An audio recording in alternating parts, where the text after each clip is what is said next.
calm down, it's okay. Sorry, did I startle you? My bad, got a little bit too into the Halloween spirit here. Anyways, greetings, Pokefans! Michael here. Halloween is coming up soon, so I thought I'd make a video kind of getting into the spirit of it all. I made a Pokemon conspiracy theory video a while back, so I thought, hey, I'll make another one. But this time with conspiracy theories that are a fair amount creepier than the other ones. Now, all of these theories have been proven not to be true, but they're fun to talk about and eerie nevertheless. So without further ado, I give you the first conspiracy theory. Lavender Town Syndrome. The story goes that shortly after the release of the original Red and Green games in Japan, there was a spike in child suicides, mainly ages 8 to 14 or so. Most of these suicides were either self-hangings or jumping from heights. And those kids who did not commit suicide became severely ill, complaining of terrible headaches. These suicides and illnesses were caused by high-pitched frequencies in the Lavender Town music, frequencies that supposedly only children could hear. Because of this tragedy, the game developers changed the Lavender Town music for the worldwide release of Red and Blue. You can even hear the differences in the music.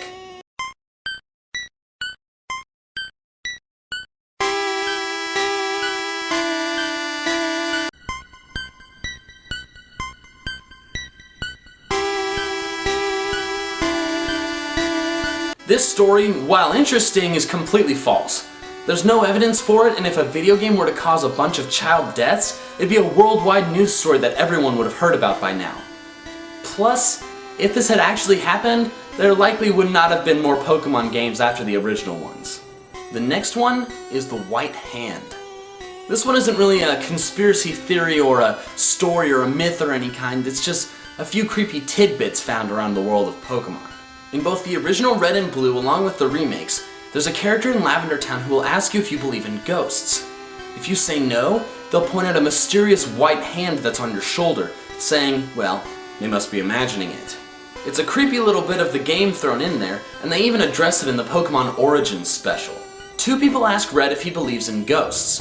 When he says no, the woman points out the white hand on his shoulder. He looks and sees nothing, but when he looks back, the people are gone. Either they're just weird strangers with a messed up sense of humor, or...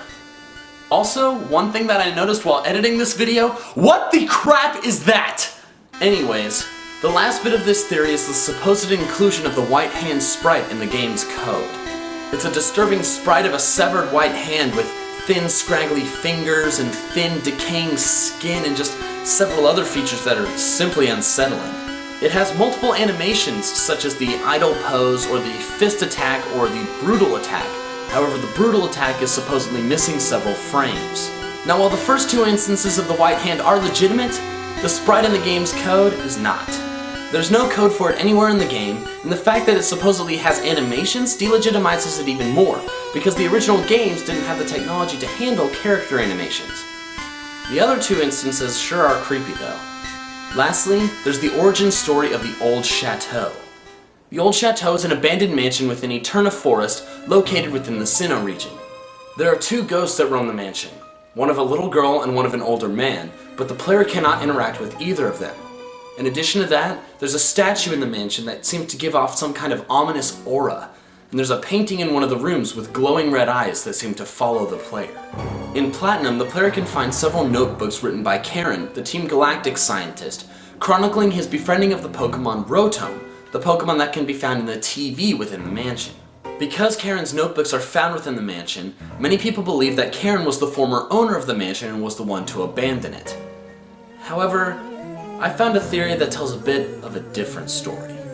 Many years before the events of 4th generation, the mansion was owned by a wealthy man. He had a little girl, and several butlers served the family, living there as well. One of them was Karen.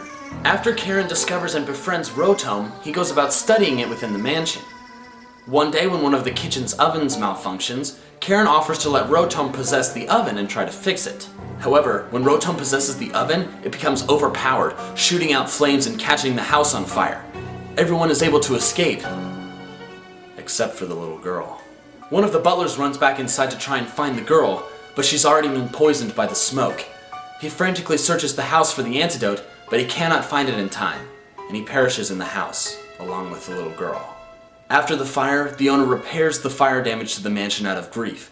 But when he starts seeing the ghosts of the little girl and the butler running around, he cannot bear to live in it anymore and abandons it. Rotom, out of extreme guilt, confines itself to the television, where the player later finds it. Karen leaves and joins Team Galactic. Meanwhile, the butler and the little girl's spirit are destined to wander the mansion for eternity. The little girl looking for help, and the butler frantically searching for the antidote that he will never find in time. So, have I creeped you out sufficiently? Because I creeped the hell out of myself, oh my god. What did you think of these theories? What are some other creepy things in Pokemon that you know about? Let me know in the comments below, and be sure to check out the description where I posted some links to some other creepy things in Pokemon that I found while researching for this video. I hope you guys all have a happy Halloween, and until next time, Poke fans! Gotta catch them.